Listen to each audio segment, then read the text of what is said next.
Ela tá toda ferrada. Eles nem limparam ela direito. É verdade.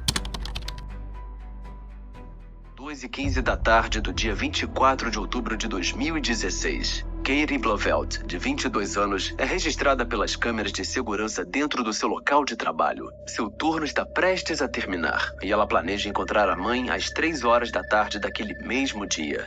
Katie sai do trabalho, liga para a mãe e tira uma selfie, sem saber que aquela seria a última foto de sua vida. Pouco depois, o celular dela emite um último sinal de localização e Katie desaparece sem deixar rastros. 5 horas se passam. Agora são 19 horas e Katie nunca chegou ao jantar com a mãe. Preocupados, a mãe e outros familiares tentam ligar várias vezes, mas o telefone dela está sem sinal. Às 19h48, a mãe registra oficialmente o seu desaparecimento. Policiais, amigos e familiares se mobilizam e a busca tem início. Mas isso deixa os investigadores com uma lacuna crítica de 5 horas na linha do tempo, um período que levaria meses para ser reconstruído. 10 horas se passam sem qualquer pista sobre o paradeiro de Katie. Então, à 00:33, a polícia recebe uma ligação inesperada. Quem está na linha é um amigo de Katie, que afirma ter encontrado o corpo dela sem vida dentro de uma casa abandonada, no meio de uma floresta próxima. Simpsonville 911, onde é a sua emergência? Eu tô perto da Discovery Church, do outro lado, no meio do mato. Você tá na Discovery Church do outro lado de onde? No mato, do outro lado dali. Eu tava preocupado com a minha amiga. A Katie, ela desapareceu. Ela tá sumida faz um tempo. E a gente entrou nessa casa onde todo mundo se encontrava antes. E então ela tá aqui e ela não tá viva. Rapidamente, policiais e paramédicos se dirigem ao endereço de uma casa abandonada no meio da mata. Ao chegar ao local, os agentes notam várias pichações nas paredes, incluindo aparentes símbolos satânicos. Pouco depois, o autor da ligação é identificado como Wayne Roper, amigo de Katie, que conduz os policiais até o porão da casa. Lá, os agentes encontram uma grande caixa de concreto, vedada com placas de madeira. Quando removem a cobertura, se deparam com uma cena aterradora. O corpo de Katie está dentro da caixa, com uma faca cravada no pescoço e 16 perfurações espalhadas pelo corpo. A ausência de sinais de luta e o estado das roupas, com a camisa levantada e a parte inferior ausente, sugerem um crime com motivação sexual. Todos esses detalhes levam os investigadores a apontar Wayne como o primeiro e principal suspeito. Mas o que eles ainda não percebem é que isso é exatamente o que o verdadeiro assassino quer que eles acreditem. Cada detalhe da cena foi cuidadosamente montado para levá-los a uma pista falsa. Sem perceber, os detetives caminharam diretamente para a armadilha do assassino. Com o avançar da noite, a perícia revela detalhes ainda mais perturbadores. O corpo de Katie foi arrastado até o porão e o celular dela foi submerso em água na tentativa de destruí-lo. Wayne é detido e levado para interrogatório. Naquele momento, os investigadores acreditam já terem o culpado e estão prontos para uma confissão. Wayne, desculpa te deixar esperando, irmão. E aí, cara? E aí? Qual o seu nome, amigo? Franklin Wayne Roper. Perdão? Franklin Wayne Roper. Você prefere Franklin ou Wayne? Prefiro Wayne. Neste ponto, Wayne acredita que foi chamado apenas como testemunha após a descoberta devastadora do corpo. Sem saber, os investigadores já estão convencidos de que ele está envolvido e qualquer coisa que diga poderá ser usada contra ele. Acho que você sabe por que está aqui. Certo? Me conta como foi que você conheceu a Katie. Desde quando você conheceu ela, como era a relação de vocês e como foi indo até por volta de 11h30 da noite de ontem, certo? Certo. Eu conheci ela, a gente era amigo no começo e depois a gente namorou por mais ou menos um mês. E aí foi quando eu me mudei pra Liberty com meu pai. E a gente continuou em contato por um tempo e depois eu tava saindo com meu pai e aí acabamos perdendo o contato. Os detetives iniciam a entrevista descobrindo que Wayne e Katie já tiveram um relacionamento no passado. Mas rapidamente, Wayne revela algo que coloca seu nome sob suspeita imediata. Talvez, um ano depois que a Katie tinha casado com John Blovelt. E aí, uma noite, ela apareceu e ficou com a gente, com o John. E foi a primeira vez que eu a vi desde que eu me mudei. E desde então, o John me ofereceu para morar com eles como colega de quarto, pagando para ele uns $200 por mês. Ok. E eu aceitei, era um acordo bom. Então você morava com ela e com o marido dela? Aham. É meio esquisito. Era. Quando foi isso? Você lembra quando aconteceu? Quando eu morava com eles? Foi antes de junho desse ano. Ao explicar que já namorou Katie, que depois chegou a morar com ela e com o marido, os investigadores encontram mais um possível motivo para desconfiar dele: ciúme. E justamente quando tudo parece seguir perfeitamente o plano cuidadosamente arquitetado pelo verdadeiro assassino, Wayne faz uma declaração que complica a investigação e pode ser suficiente para arruinar esse plano. Morar lá e tudo mais, estava indo tudo bem, sabe? Aí eles começaram a brigar porque ela costumava falar de mim antes e ela me contou que ele tinha ciúmes de mim e as brigas deles começaram a piorar e foi aí que ele encheu a cara uma noite e expulsou ela de casa e depois deixou ela trancada no banheiro. Eles só estavam basicamente gritando um com o outro e daí a partir disso ela acabou voltando a morar com a mãe, eu acho. Por que você e a Katie... Quando você morava com John e com a Katie, vocês estavam se envolvendo intimamente? Foi só uma vez. E o John estava lá ou não estava lá? Ele estava lá. Foi tipo uma homenagem. E como isso aconteceu?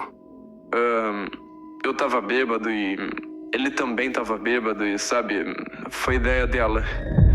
E depois daquilo ele simplesmente mudou. Se for verdade, as alegações de Wayne sobre o comportamento violento de John poderiam desviar a suspeita para ele. Mas apesar das acusações, algo ainda não fecha. O relato de Wayne, cheio de inconsistências e lacunas, continua levantando dúvidas. Antes mesmo desse interrogatório, os investigadores já sabiam que no dia da morte de Katie, Wayne chegou atrasado ao trabalho e admitiu ter passado perto da casa abandonada no horário em que ela desapareceu. Mais grave ainda, enquanto estava no trabalho, Wayne sabia que Katie poderia estar dentro daquela casa. Mesmo assim, ele não avisou a polícia.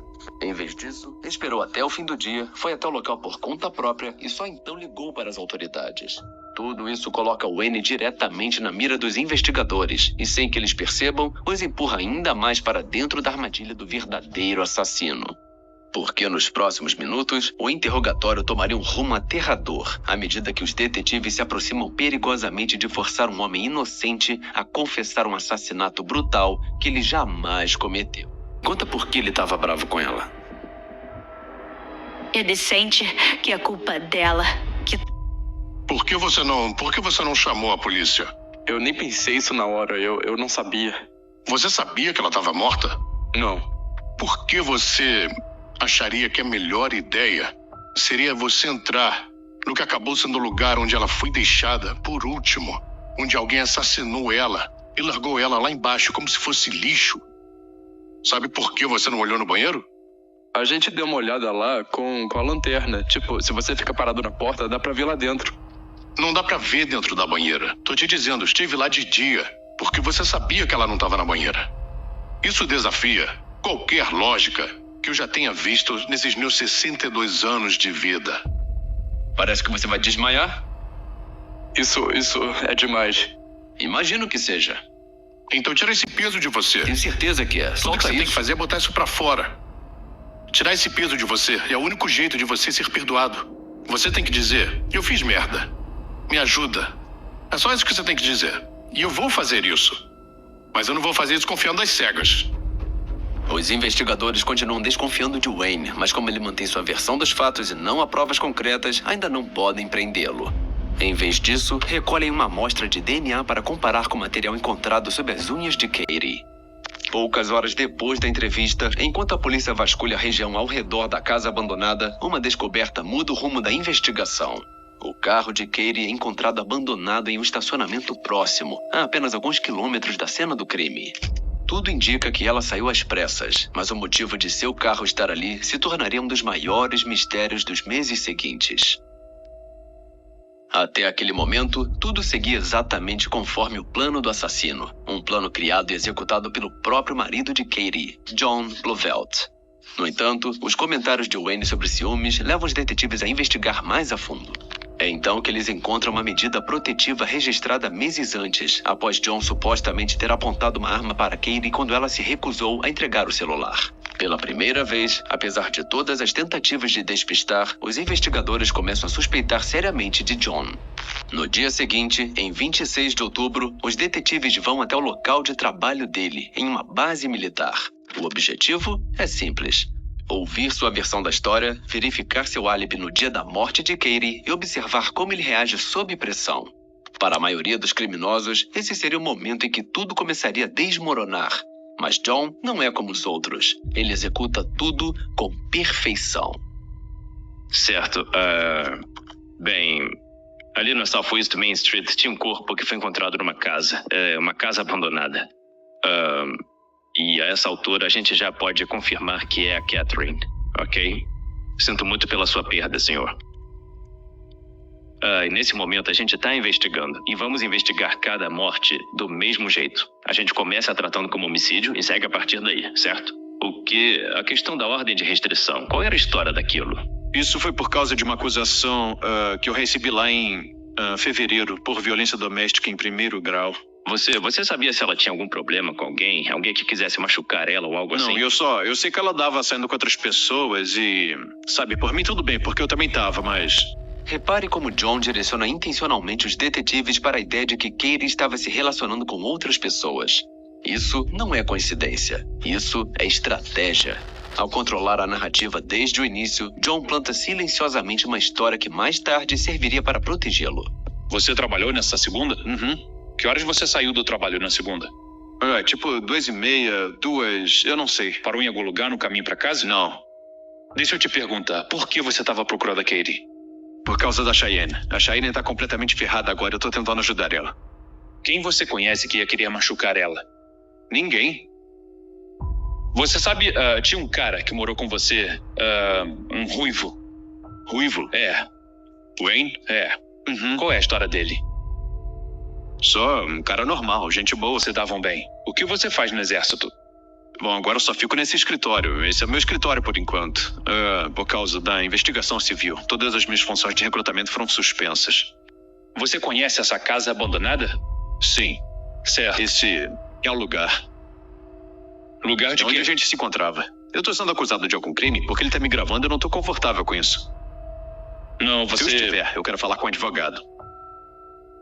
Porque isso tá desconfortável. Ok. Você não tá sendo acusado de nenhum crime agora. Quando a entrevista termina, John faz algo completamente contraintuitivo. Ele defende Wayne, o homem que está secretamente tentando incriminar. Essa é uma técnica de manipulação conhecida como empatia reversa. Ao demonstrar compaixão, ele passa a imagem de alguém inofensivo e confiável. O primeiro interrogatório de John foi quase perfeito, deixando os investigadores com pouco ou nada que pudesse ser usado contra ele. Ainda assim, havia a sensação de que algo não parecia certo. Sem provas contra ele, ele é liberado, e os detetives passam a ouvir as pessoas mais próximas do casal, amigos e familiares, sem saber que John já havia influenciado muitos deles. A investigação começa por Crystal, melhor amiga de Katie, e na época também colega de quarto de John. Ele sabia exatamente o que esperar. Durante seu interrogatório, John já havia plantado a ideia de que Katie se envolvia com outras pessoas, e Crystal, por ser próxima dela, também conhecia seus hábitos amorosos. A esperança de John era que ela, sem perceber, reforçasse essa narrativa falsa, desviando a suspeita para qualquer pessoa, menos ele. Ok, 28 de outubro de 2016, 4h47, Departamento de Polícia de Simpsonville. E como eu disse, só peço que você não deixe o John saber que você está aqui. Ele não é o único suspeito. Tem outras pessoas que a gente tá entrevistando e questionando, então... Ele comentou alguma coisa sobre se eu for preso pelo assassinato da Katie? Ele só... Quero dizer, ele disse isso... Que, sabe, isso é ruim pra ele, porque ele sente que vai acabar se ferrando por causa disso. Mas, sabe, ele fala, eu não fiz isso. Sabe, tipo, tô cansada de gente vindo atrás de mim. Certo. Olha, eu e o John, na verdade, nos damos muito bem. Sabe, eu não vou mentir sobre ele. De jeito nenhum, eu vou te dizer a verdade pura e simples. Se ele tivesse agindo estranho, eu falaria, mas não tava. Eu tava pensando nisso ontem à noite, tava mesmo. Só por um breve segundo, eu pensei que talvez pudesse ter sido o John. Mas ele, desde que a Katie sumiu, ele fez questão de que sempre tivesse mais de uma pessoa com ele. Na hora em que a Katie morreu, às 8 da noite, o John tava... Nós três estávamos sentados na sala. Sabe, desde as 5 da tarde, quando ele voltou pra casa, até eu e meu namorado irmos pro trabalho na manhã seguinte, ele tava lá. Repare como Crystal menciona que John chegou em casa às 5 da tarde e permaneceu lá a noite inteira até a manhã seguinte. Um detalhe que mais tarde se revelaria parte da manipulação planejada por John. Então, se você tivesse que chutar quem matou ela, quem você diria? Eu não sei, porque eu ouvi muita coisa. E eu sei que ela usava o Tinder. E eu sei que ela estava saindo com muita gente. Pelo que a Cheyenne me contou. Que ela levava muita gente para aquela casa. Eu nem sabia que aquela casa existia. Quais eram os sentimentos ou pensamentos do John sobre a Katie, na sua visão? Bom, eu sei que ele amava ela. Eu sei que ele ainda ama. Sabe, ele tá bravo por causa do que a Katie tá acusando. Sabe, ele apontou uma arma pra minha cabeça, coisas assim. E sabe pelo jeito que ela tava falando? Eu sabia que ela tava mentindo. Porque era isso que ela fazia. A gente vivia botando uma outra encrenca na escola o tempo todo. Era isso que ela fazia, ela mentia, sabe? Certo. Acho que terminamos. Exatamente como John esperava, o depoimento de Crystal reforça a narrativa que ele havia plantado. Ao destacar a vida amorosa de Katie, ela, sem perceber, alimenta a ideia de que a ameaça poderia ter vindo de alguém com quem ela estava se relacionando, talvez até o próprio Wayne. Em seguida, os investigadores ouvem Catherine, ex-esposa de John e mãe de seu filho. John já havia se antecipado, garantindo que ela não falaria demais. O medo e a ligação com o filho que tinham em comum foram suficientes para mantê-la em silêncio. Este é o investigador Hawkins. Oi, como está? Prazer em te conhecer. Com você sendo casado com ele por 7 anos, teve com ele bêbado ou até sóbrio, já houve algum tipo de violência entre vocês dois? Eu não quero falar sobre isso. Certo, quer dizer, eu não tô aqui pra prender ele por alguma coisa que aconteceu. Eu sei que foi há 10 anos ou algo assim, mas... Eu só não quero entrar em nada que tenha a ver com a gente, porque isso não tem nada a ver com o que aconteceu entre ele e a Katie. Quero dizer, não é como se você estivesse se incriminando. Ele é um cara bom. Quero dizer, eu tô viva. Piada horrível, mas eu imagino que eu não estaria se ele fosse tão maluco assim. Bem, nunca se sabe. Basta uma vez para alguém surtar e... Eu sei, mas ele nunca surtou comigo, por nada. E vocês dois têm um filho juntos, então... Tem isso, mas... pode ter algo a ver com isso. Não sei. Certo, eu vou te dar meu cartão com meu número de telefone. Tá bem. Ok, obrigado por ter vindo. Agradeço de verdade.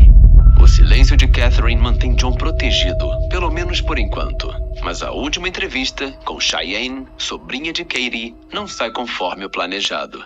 Diferente de Crystal ou Catherine, ela não tenta protegê-lo. Pelo contrário, Cheyenne direciona a suspeita diretamente para John e revela um possível motivo que começa a conectar todas as peças. Pela primeira vez, o plano meticulosamente construído por ele começa a ruir. Certo, seu nome é Cheyenne Paxton, correto? Sim, senhor. Certo. Hoje é quinta-feira, 27 de outubro, agora são 8h52, Departamento de Polícia de Simpsonville. Isso é sobre a investigação de homicídio de Catherine Blovelt. Você já viu John ficar violento com a Katie? Eu nunca vi ele encostar a mão nela. Eu vi eles discutirem. Ela teria ido até a casa dele por conta própria? Nas últimas 3 semanas, há um mês, eu não... Então se ele diz que não havia desde julho, isso é mentira. Desde julho, não. Ele viu ela. Eu sei que o John tava realmente bravo com a Katie, por vários motivos. Tudo sabe que o relacionamento deles desandou e que tudo meio que piorou por um tempo. Ele acha que é culpa dela que ele tá perdendo o emprego. E por qualquer encrenca em que ele se meteu. Ele simplesmente bota a culpa toda nela, sabe? Uhum. E, eu não sei se isso importa ou não, mas eu sei que ele quer um seguro de vida de $150 mil no nome dela também. Certo, obrigado por ter vindo. Eu sei que não é fácil, especialmente quando é alguém próximo de você, mas é importante que a gente, sabe, muitas das informações que você deu pra gente são informações importantes de que a gente precisa, então... O depoimento de Cheyenne dá aos detetives o primeiro motivo real apontando para John. Mas motivo não basta. Eles precisam de provas. Eles têm algumas pistas, mas não tem nenhuma pessoa de interesse definido por enquanto. À medida que a investigação se arrasta, a frustração dos detetives cresce. John se blindou tão bem que os investigadores sequer conseguem autorização judicial para coletar seu DNA. Sem isso, não há nada que o ligue diretamente aos últimos momentos de Katie. Já se passaram 4 dias desde o assassinato e os detetives ainda não têm nenhuma evidência sólida. Eles sabem que John é inteligente, mas eles também são. Sem opções e sem paciência, decidem tentar algo completamente diferente. Um plano novo, arriscado e altamente incomum começa a tomar forma. Em apenas 2 dias, eles armariam uma armadilha para John. Uma armadilha no próprio funeral de Katie. Nos dias que antecedem a cerimônia, os investigadores permanecem atentos, enquanto a família de Katie tenta lidar com a perda e entender o que aconteceu. Aos 22 anos, Katie havia passado o último ano trabalhando na PetSmart, cercada por animais que cuidava e ajudava a salvar. Ela era tranquila, carismática, fazia amigos com facilidade e era muito próxima da família. Justamente por isso, o contraste com o que estava prestes a acontecer tornaria tudo isso ainda mais perturbador. No dia do funeral, os detetives chegam cedo à funerária e começam a trabalhar em silêncio, antes da chegada dos convidados. Câmeras escondidas são posicionadas pelo local e o ambiente é discretamente preparado para a captação de áudio. Tudo parece normal para quem entra, mas na realidade, cada detalhe está sob controle da polícia. Copos d'água e outras bebidas são estrategicamente colocados ao alcance dos convidados. O plano é simples: fazer com que John beba de um desses copos, registrar tudo em vídeo, coletar o DNA deixado ali e compará-lo com o material encontrado no corpo de Katie. No dia 30 de outubro, dia do funeral, os detetives colocam o plano em ação. Mas o que as câmeras estão prestes a registrar vai muito além de qualquer coisa que eles imaginavam.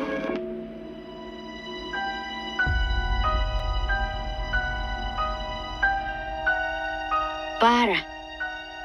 Ela tá toda ferrada. Eles nem limparam ela direito. Tipo, ela ainda tá com sangue na cabeça. Eles podiam ter limpado aquilo.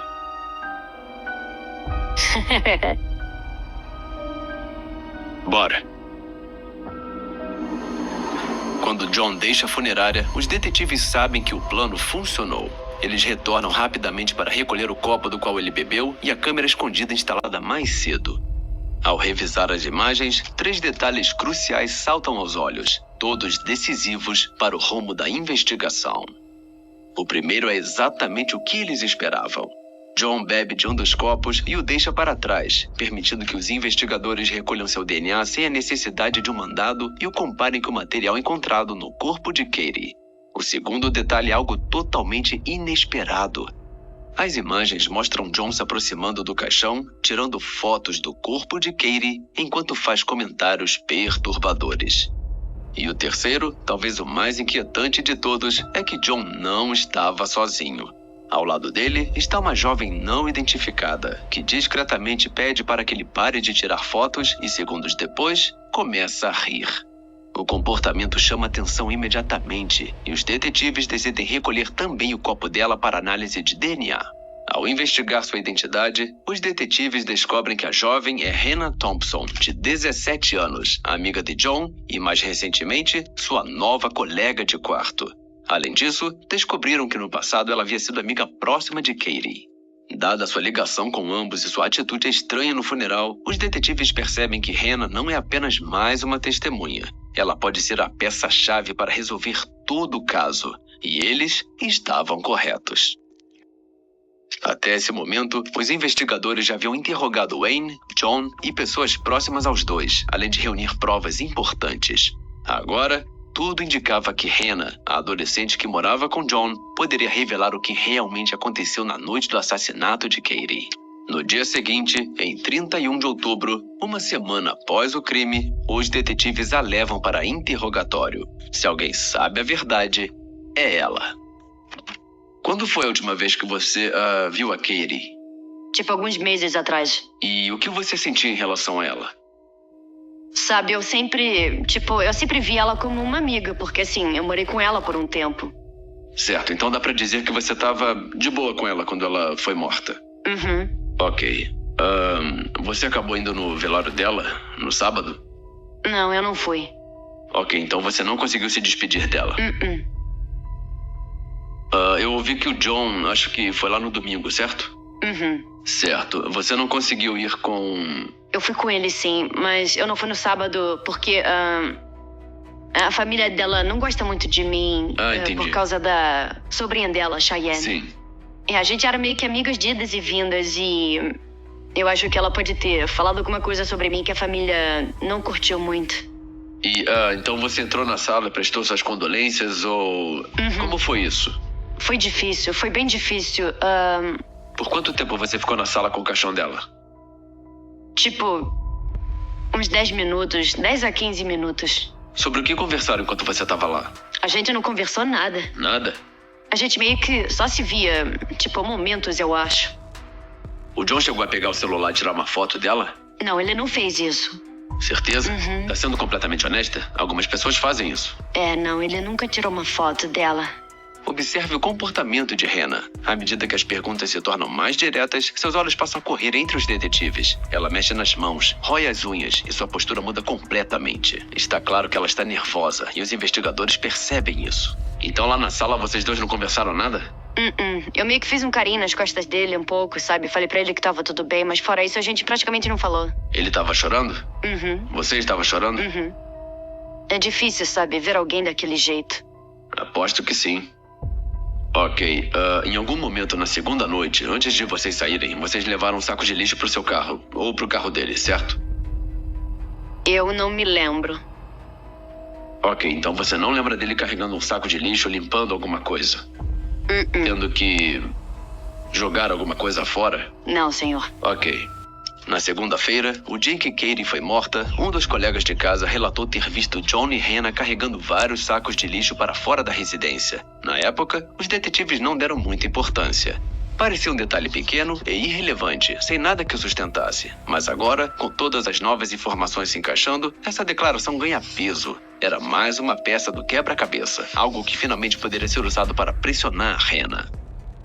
Só pra você entender, a gente tá trabalhando nesse caso direto desde que ela desapareceu. Certo. Então já temos respostas pra muitas coisas. E eu posso te dizer, você tá mentindo pra mim, ok? Você não vai querer se enrolar e acabar respondendo por assassinato. Vou te contar uma coisa, no velório a gente tava lá. Errei. Ok? Tinha uma câmera na sala. Tinha um gravador na sala. Nós ouvimos tudo o que vocês disseram. Então, você quer voltar e refazer aquilo? Eu não... Não foi... fácil ver ela daquele jeito. Vamos lá, é por isso que teve umas risadinhas e tal? Não teve risadinha nenhuma. A gente faz isso há mais tempo do que você tem de vida. Você não é mais esperta do que a gente. A gente sabe, você não vai enganar a gente. A gente já conversou com muitas pessoas. Isso é um assassinato. Você entende isso? Sim, senhor. O que você acha de alguém que esfaqueia uma garota no pescoço a ponto da faca atravessar para o outro lado e depois deixar o corpo dela como se fosse lixo no porão de uma casa abandonada para ficar lá por um dia e meio até alguém encontrar ela? Olha pra ela, Hannah. Ela tá bem Eu não quero olhar pra ela. É a sua amiga. Eu não quero mais fazer isso. Não quer fazer o quê? Tudo que Nos você ajudar a precisa. achar quem matou ela? Você só precisa nos dizer a verdade. Eu tô Seria tentando. tão fácil. Eu não consigo olhar para ela. Eu não consigo olhar para ela. Posso te dizer um negócio? Pra dizer a verdade, você não precisa nem tentar. Ela só sai, ela simplesmente vem. A gente também sabe o que as pessoas contaram pra gente sobre você e a Katie. Estão dizendo que você não gostava nem um pouco dela. Bom, depois que eu e o John começamos, a ficar juntos, a Katie começou a não gostar de mim. Se você sabe de alguma coisa e tá tentando encobrir isso, você vai cair junto com o resto. Você vai cair junto com quem fez isso com ela. Eu não sei nada sobre o assassinato dela. Sabe sim. Eu não sei. Sabe. Eu realmente não sei. Sabe sim. Sabe. A gente sabe mais do que você imagina. Eu não quero mais falar nada agora. Boa sorte pra você. Mesmo depois de ser confrontada com as imagens e pega em várias mentiras, Hannah se recusa a revelar qualquer detalhe adicional que possa estar escondendo. Ainda assim, nada disso fornecia a prova definitiva que os detetives precisavam. Mas John não sabia disso, e essa incerteza era exatamente o que a polícia pretendia explorar. Por isso, decidem chamar John para um novo interrogatório, desta vez mais preparados e dispostos a pressioná-lo como nunca antes. O plano era cercá-lo com tudo o que tinham, mas era preciso cautela. Se pressionassem demais sem provas suficientes para prendê-lo, poderiam alertá-lo e fazê-lo desaparecer. A gente ainda não conseguiu sentar e conversar. Eu sei que falei com você quando avisamos sobre a morte dela. As coisas estavam meio emotivas e tal, então... Certo, então. A visitação foi no sábado, certo? Certo, das 2 às 4 da tarde do sábado. Quando você foi lá? Eu fui domingo, às 2:30 de domingo. Certo, então eles fizeram algo privado pra você. Uhum. Você tava sozinho? Bem, eu levei a Hannah comigo. Levou? Certo. Foi difícil? Foi porque, primeiro de tudo, não tinha ninguém lá, só eu e ela. Então a gente ficou meio que parado ali, olhando pro corpo da Katie feio, sujo, nojento. Eu já vi gente morta. Eu já lidei com essa porra antes. E agora não tinha ninguém mais lá. Sabe qual é? Naquela noite, alguém disse que você e a Hannah estavam colocando lixo de um saco, um saco de lixo, na traseira de um Prius. Você se lembra de ter feito isso? Lembro. O Marley deu, a cagada mais explosiva. Uhum. Ficou espalhado pelo chão. E a casa inteira ficou fedendo. Eu tive que jogar, umas 4 toalhas fora. É neste momento que a mentira de Hannah é revelada. Ela afirma não se lembrar de ter tirado lixo para fora, mas o depoimento de John confirma o contrário. É um detalhe pequeno, mas que logo se tornaria parte de algo muito maior. Então vocês chegaram em casa por volta das 3, mais ou menos. O Brandon e a... Crystal estavam lá. O que aconteceu depois disso, quando vocês terminaram? A gente foi encontrar meu amigo Scott para pegar um dinheiro que ele me deve. Quando ele te deve, se você não se importa? Ele me deve $500 de quando bateu meu carro. Onde vocês encontraram o Scott? No Zaxby's, 1:30. Ele serviu no exército com você? Sim. A gente foi destacado junto. Foram para algum lugar antes disso? Não. E é aqui que John comete seu primeiro erro. Ele menciona um nome que os detetives nunca tinham ouvido antes. Charles Scott, um amigo dos tempos de serviço militar. Alguém que sabia muito mais sobre a noite em que Katie morreu do que qualquer um imaginava.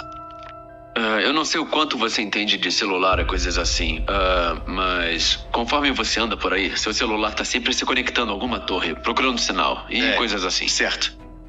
Então, dito isso, tem alguma coisa, voltando para a segunda passada, alguma coisa que você me falou que seus registros de celular poderiam contradizer? Acredito que não. E se eu te dissesse que o seu celular registrou sinal em outro lugar diferente do que você disse? Então eu diria também que o celular dela registrou sinal em West Virginia. Aquilo acabou sendo um erro da AT&T. Eles colocaram um número errado. Eu não sei. Certo. E se eu te dissesse que o número do Charles Scott registrou sinal na mesma área que o seu e não perto dos Zaxby's? Quando? Segunda noite. Acho que o Scott estava por aí. A gente pode ligar para ele, você pode perguntar para ele. Certo. Então, na noite... Essa segunda noite que estamos falando, por volta de 18h15, mais ou menos nesse horário, tem alguma razão para o seu celular mostrar que você estava naquela área da Augusta Road com a White Horse Road? Não. Tem alguma razão para você e o Charles terem conversado tanto naquela noite? Sim, porque aquela foi a noite que ele estava aqui. Era a noite que ele estava disponível. Eu não quero te ofender, mas são perguntas que a gente precisa responder e esclarecer. Ok. A Katie tinha algum tipo de seguro de vida? Pelo exército, sim. Ela estava inscrita automaticamente. Ok, certo. Igual a minha filha. Você estaria disposto a fazer um polígrafo pra gente te tirar da lista e começar a olhar pra outras pessoas? Eu tenho que falar antes com o meu advogado sobre isso. Ok, certo. Ver o que ele diz, porque eu não sei nada sobre isso. Quando o interrogatório termina, os detetives conseguem a primeira ligação concreta entre John e Charles. Os celulares de ambos registram atividade próxima à área onde o corpo de Katie foi encontrado. Ainda não é suficiente para uma prisão, mas é mais do que bastante para continuar avançando. E agora, com um novo nome ligado à noite do assassinato, John percebe isso. Os investigadores estão se aproximando. Nesse momento, o círculo principal de suspeitos inclui Wayne, John, Hannah e, mais recentemente, Charles Scott, amigo de John do exército. Mas conforme a pressão aumenta, John começa a demonstrar inquietação. Pela primeira vez, ele percebe que seu plano meticulosamente elaborado pode não resistir. É então que, em 4 de novembro, 11 dias após o assassinato de Katie, os detetives recebem uma ligação que muda completamente o rumo do caso. Crystal, colega de quarto de John e já ouvida anteriormente, decide procurar a polícia com informações que transformam tudo. Oi, Crystal. Oi. Como você tá? Tô bem. Ok. O que tá rolando desde que, você recebeu aquela ligação na quarta? Às 3h30, ele ligou e falou... ele falou, vocês estão em casa? E a gente disse, não. E ele disse, ok, certo, tchau. E aí desligou. Bom, eu e o Brandon chegamos em casa por volta de 6h15, 6h30 e vimos que no nosso quarto a gente tem, como eu disse, luzes de Halloween atravessadas pelo teto. O sótão fica bem onde a luz está e as luzes estavam... Eu tinha colocado as luzes passando pelo sótão. Aí quando a gente voltou, elas estavam simplesmente arrancadas. A gente nem mexeu nelas. Elas só estavam rasgadas do sótão e... Quando a gente percebeu que ele tinha ido embora, começamos a procurar pela casa, vendo se todas as janelas estavam trancadas e fechadas, e porque eu nunca fiquei sozinha numa casa assim, só no meu apartamento. Mas ele simplesmente tinha ido embora.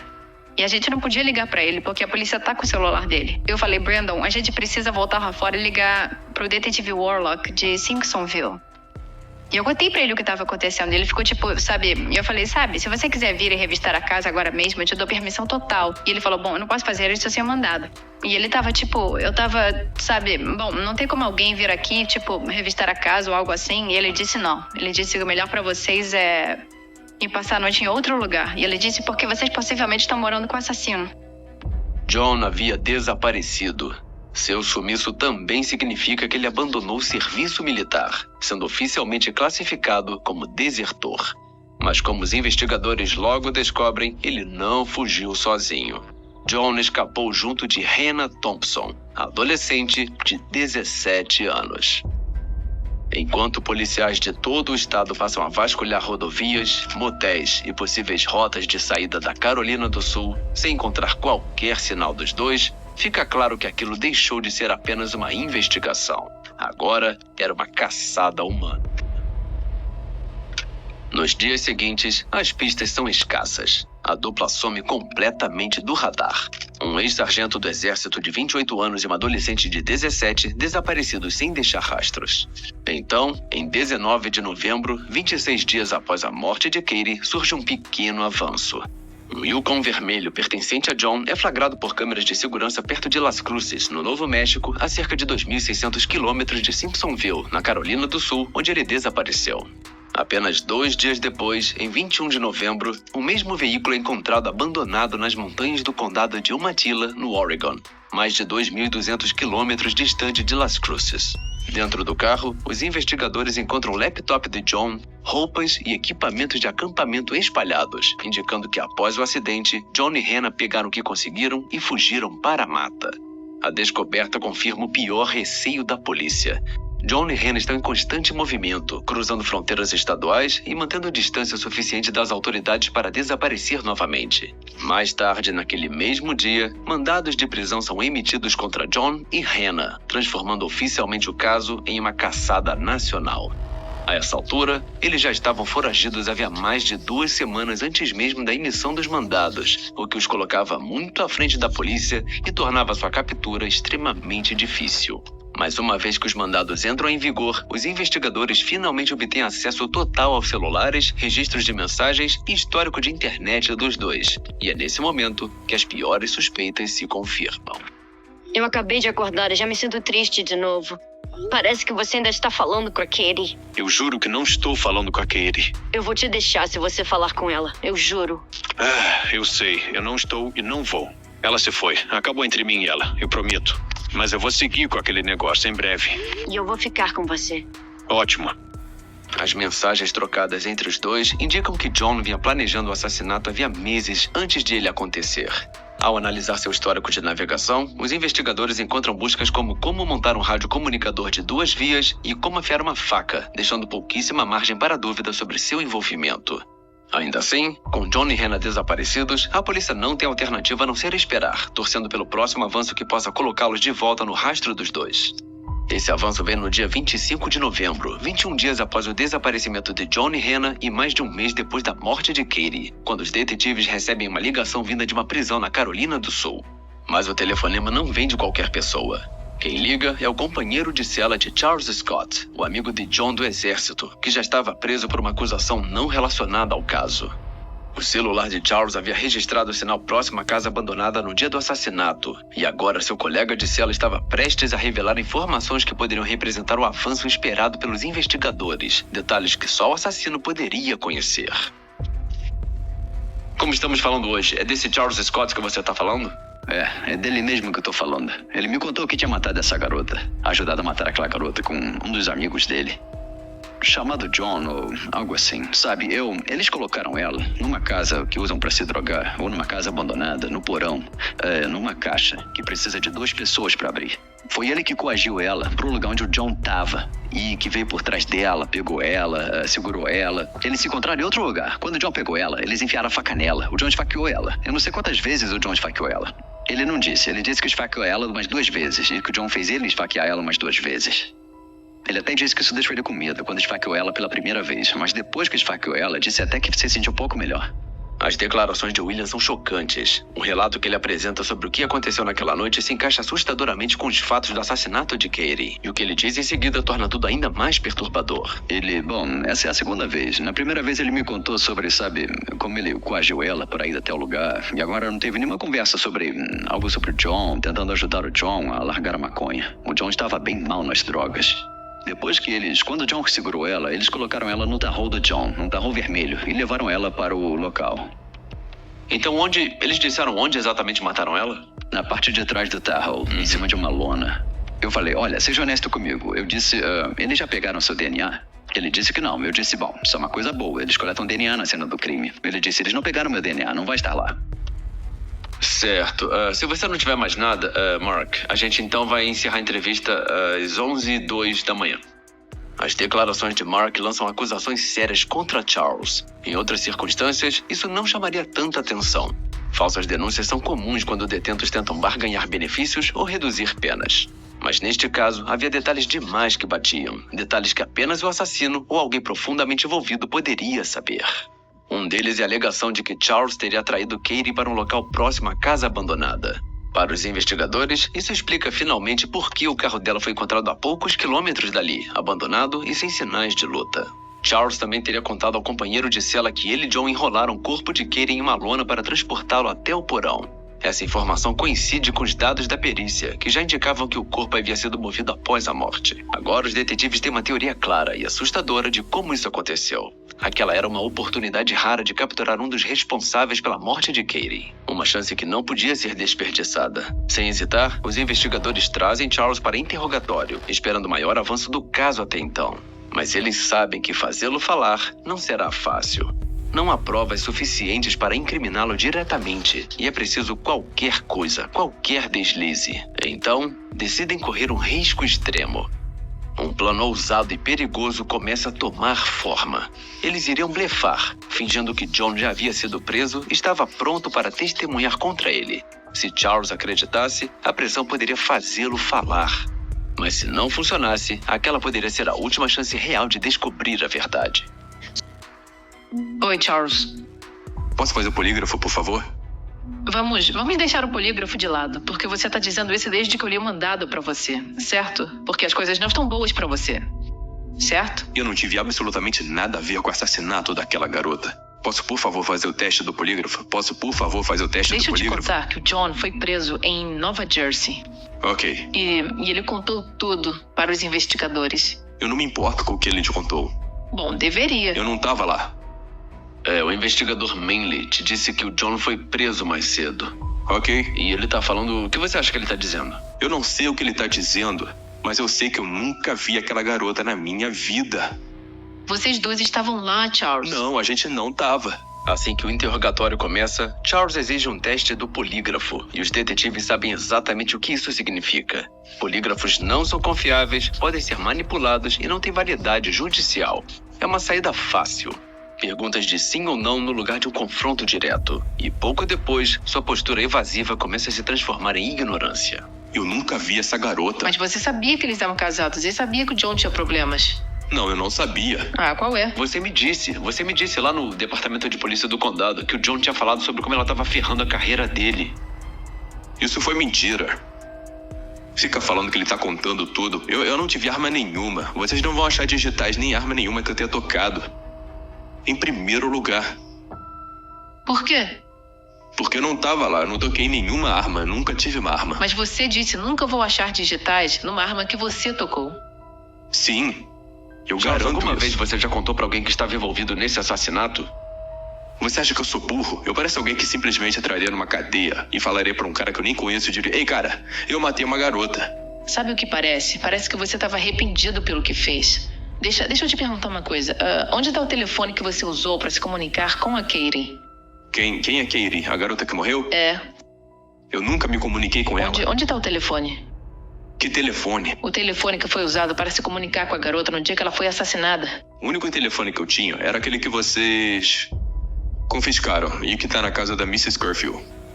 Mesmo depois de os detetives blefarem e revelarem o depoimento feito por seu antigo companheiro de cela que o implicava diretamente no crime, Charles negou tudo. Ainda assim, a polícia não podia ignorar os dados de localização do celular, nem os detalhes perturbadores relatados pelo colega de cela. Sem uma confissão, restava apenas esperar. O DNA de Charles foi então incluído nas análises, junto com as amostras já comparadas ao material encontrado sob as unhas de Katie. Quando os resultados chegassem, finalmente revelariam quem realmente esteve envolvido. Mais de 2 semanas se passam desde o último avanço na investigação. Entre pistas falsas e lacunas críticas na linha do tempo, a possibilidade de que os verdadeiros responsáveis pela morte de Katie jamais fossem identificados começava a se tornar real, até que os detetives recebem uma ligação dos pais de Hannah. Com informações que poderiam levar à resolução de todo o caso, eles informam que Hannah havia reaparecido, dizendo ter sido abandonada por John e que retornaria em breve à sua cidade natal. Assim, forças de segurança estariam lá prontas, esperando por ela. Chega o dia em que Hannah deveria voltar para casa. As forças de segurança isolam todas as entradas da cidade e monitoram cada local onde ela poderia aparecer. Finalmente, às 9 da manhã, Hannah é avistada nas proximidades da casa da família. Ela é imediatamente detida e levada para a delegacia para interrogatório. Para os investigadores, aquele era um momento decisivo, a melhor e talvez última chance de descobrir o que realmente aconteceu e quem foi de fato responsável pela morte de Katie. Qual era o plano quando vocês foram embora? Acho que a gente nem tinha um plano de verdade. Tipo, acho que nós dois meio que entramos em pânico e ele decidiu que queria ir embora. Tipo, sair do estado. E a gente dirigiu lá para as montanhas e ele acabou prendendo o carro, tipo, atolado no meio das árvores, tipo, lá nas montanhas. Então foi tipo, tá, e aí, o que vamos fazer agora? E ele disse que a gente ia seguir a pé. Eu meio que parei e comecei a chorar e falei, eu não aguento mais isso. Eu falei, eu preciso ir pra casa, tipo, ele começou a gritar comigo, me xingar e dizer que se eu fosse embora, ele ia se matar. E aí, num dia de manhã, ele levantou e foi embora. E aí eu fiquei tipo, eu não vou ficar só sentada aqui. Então eu levantei e fui tipo ali na rua para um hotel e comecei a chorar. E aí eu mandei mensagem para minha mãe e para o meu pai. Durante o interrogatório, Hannah continua descrevendo os dias em que esteve foragida, fazendo de tudo para evitar falar sobre o dia do assassinato. Isso se estende por quase 2 horas, até que a pressão comece a surtir efeito. É então que a detetive passa a fazer as perguntas mais difíceis. Hannah não aguenta, ela desmorona e revela tudo o que sabe. Vamos voltar para quarta-feira, certo? Porque agora a gente tem conversas entre você e ele de quarta-feira sobre ele encontrar com ela, ele tomar umas cervejas com ela lá na casa abandonada. Ele disse que tentou se encontrar com ela e não deu certo. Mas aí, coincidência ou não, ela é encontrada naquela casa abandonada onde ele deveria ir para se encontrar com ela. Enquanto isso, ele do nada te pede para deixar ela na Woodruff Road. Ou deixar ele na Woodruff Road. E não te diz o porquê nem nada, ok? Então, você pode, por favor, me dizer qual era o plano? O que ele te disse que ia fazer? Ele me disse que só ia falar com ela no trabalho. Você levou ele até lá? Ele ficava me dizendo que todo dia que era minha culpa e que ele fez isso por mim e tipo... O que ele disse que fez por você? Ele disse que... Quando a gente tava no Oregon, no cassino, ele gritou isso bem alto. Disse que matou ela por mim. Hannah, antes disso, havia algum plano para se livrar da Katie? Não tinha. Não da sua parte, mas o John alguma vez falou sobre se livrar da Katie? Sinceramente. Não. O que ele te contou sobre matar a Katie? Ele só disse que foi bem sangrento. Ele me disse que a faca quebrou. Ele só disse que o cabo quebrou da faca. A última coisa que ela disse foi ai. E ela disse que, antes disso, que se ele deixasse ela ir, ela não chamaria a polícia. Onde eles estavam, Hannah? Na casa abandonada. E você não sabe exatamente onde ele pode estar ou onde ele está, né? Certo. Hannah, você teve alguma coisa a ver com a morte da Katie? Não. E o motivo de eu te perguntar isso é porque a gente ainda está caçando o John. Certo. Ok? E por mais que você ache que o John se importava com você, do ponto de vista de quem está de fora, sem te conhecer, sem ser a sua mãe, ele não se importa. Infelizmente, as declarações de Hannah se mostraram bem menos úteis para localizar John do que os detetives esperavam.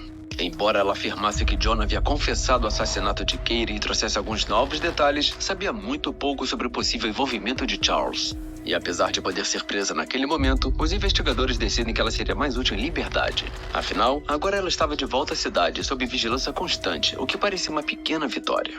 O que eles não percebiam, porém, é que isso também fazia parte do plano de John. Ao replantar Hannah na cidade, ele a usava para se infiltrar na investigação e repassar exatamente o que os detetives sabiam, permitindo que ele se mantivesse sempre um passo à frente por anos. Quase 3 meses haviam se passado desde que o corpo de Katie foi encontrado no porão da casa abandonada e o assassino ainda estava solto. Mas naquele dia, os tão aguardados resultados do DNA finalmente chegaram. O material encontrado sob as unhas de Katie apontava para uma única pessoa: John. Com a confirmação do DNA, Wayne é oficialmente inocentado. Ainda assim, os detetives acreditavam que Hannah ou Charles poderiam ter ajudado, ou no mínimo sabiam muito mais do que admitiam. Os investigadores também já sabiam que John estava vivendo apenas com dinheiro em espécie e muito provavelmente usando documentos falsos. Sem alternativas, restava apenas esperar que ele cometesse um erro grave que permitisse sua captura. Mas John era cuidadoso, extremamente cuidadoso. Já haviam se passado mais de 7 meses desde o assassinato de Katie e 6 meses desde que John fugira. Porém, em 21 de maio de 2017, surgem denúncias e possíveis avistamentos dele no estado de Washington, a mais de 4.300 quilômetros da Carolina do Sul, onde Katie foi morta, e a centenas de quilômetros de onde seu Yukon vermelho havia sido abandonado. Com base nessas informações, os investigadores visitam estabelecimentos da região e obtêm imagens de câmeras de segurança de um estacionamento em Washington, onde John é capturado em vídeo.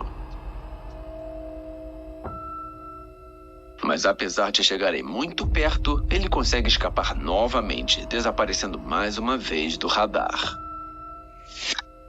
Durante o ano seguinte, a investigação entra em um impasse. Somente em 6 de setembro de 2018, quase 2 anos após a morte de Katie, surge um novo avanço. Hannah revela que John havia lhe entregue um diário e ferramentas para esconder, uma peça crucial que mudaria o rumo do caso. O diário se torna a prova central, revelando o estado mental de John e suas intenções premeditadas. Nele, fica claro que suas ações eram movidas por um desejo obsessivo de ficar com Hannah e pela disposição de matar Katie para que isso fosse possível. Durante esse depoimento, Hannah admite que era namorada de John e que manteve contato constante com ele antes da morte de Katie.